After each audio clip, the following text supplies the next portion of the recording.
Hello and welcome to the second video on very powerful grimoires in Dungeons and Dragons. And I've been talking about a very powerful and evil grimoire called the Grimoire of Carnage, which relates to the demon Demogorgon. And I was just describing in the previous video that it's a very powerful grimoire and not for the faint-hearted, because it comes with a huge risk to anyone who uses the spells in it. Just opening the grimoire and reading it comes at a huge risk. But what's in the grimoire? Well, let's find out. Well, this is what's in the grimoire.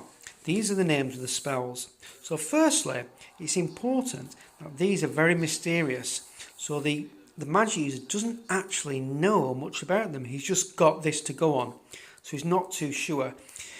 The spell becomes clear once the magic user obtains it.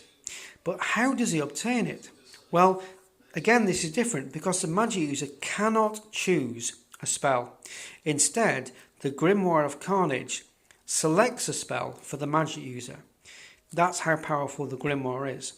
Now, so if the magic user wants to use a spell from this, he's going to have to spend a night looking at the grimoire, concentrating on the grimoire. Then he gets to roll a dice, a d10. It's 10 spells. So let's find out. Well, he rolls a 10, capture the true god.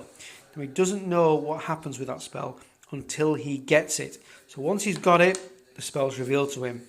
And then he can cast it. Once he's cast it, it's gone. The spell's vanished. Okay? He then has to consult the book again. However, he can build up these spells. Okay? So he can have a few of them. I would say that once every, new moon, he can consult the grimoire to gain a spell. So he can actually have 3 or 4 spells at the ready. He might have 2 of one. It's up to what role he has. Okay. The other thing is that these spells don't require a spell roll. They normally are just cast. Okay. Once cast, they're gone. But in casting them, there's actually a risk within the spell itself, which will be revealed in the spell, which I'll talk about later. So I'll go through these spells and what they do, how they work in the next few videos. But that's essentially what's in the Grimoire of Carnage. And remember, the grimoire chooses the spell that is given to the magic user. Okay, thank you very much.